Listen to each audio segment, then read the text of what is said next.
Hello fellow followers, I'm sorry I don't have time to make a film about judges this week, so instead I'm going to make a little video about one of my favourite all-time films. Here it is, it's time for the Shawshank Redemption and the Bible.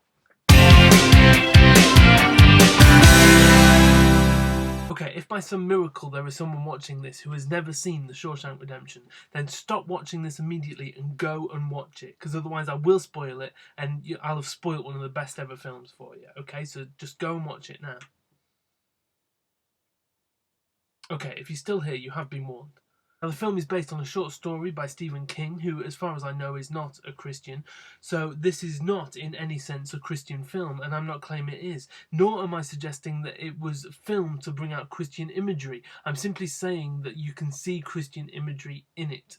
I think there's a fascinating contrast between the warden and Andy. The warden is an obnoxious, Bible-thumping Christian, and when he comes in, he gives each new prisoner a Bible, and he tells them, I believe in two things, discipline and the Bible. Here you will receive both. Put your trust in the Lord. Your ass belongs to me. He then goes on to use the Bible to justify a brutal and ruthless regime within the prison. The warden has taken the Bible and used it as a method of oppression and hypocrisy, all with an outward air of righteousness, a kind of modern-day Pharisee figure. However, Andy seems to know the Bible too, and he uses it as a symbol of liberation.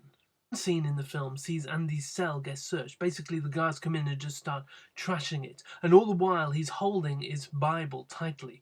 We realise later, of course, that he's doing this because he's got his rock hammer that he's using to dig through the walls. He's got it hidden within the Bible. And the warden comes in and he takes the Bible from him.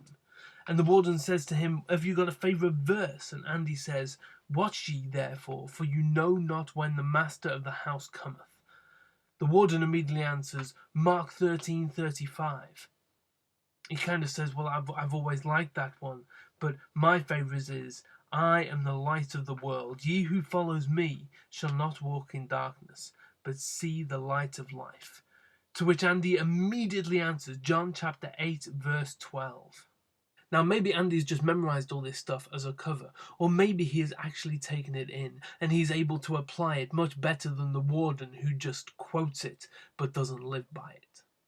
At the very end of the film, the warden goes to the safe and pulls out the Bible, and opens it to the place where Andy kept his rock hammer. And that opening page happens to be the book of Exodus, a book about how God saves his people, a book about liberation and escape from bondage. After the cell search, the warden very nearly walks off with the Bible, but then stops, turns around and hands it back to Andy, saying, I'd hate to deprive you of this. Salvation lies within.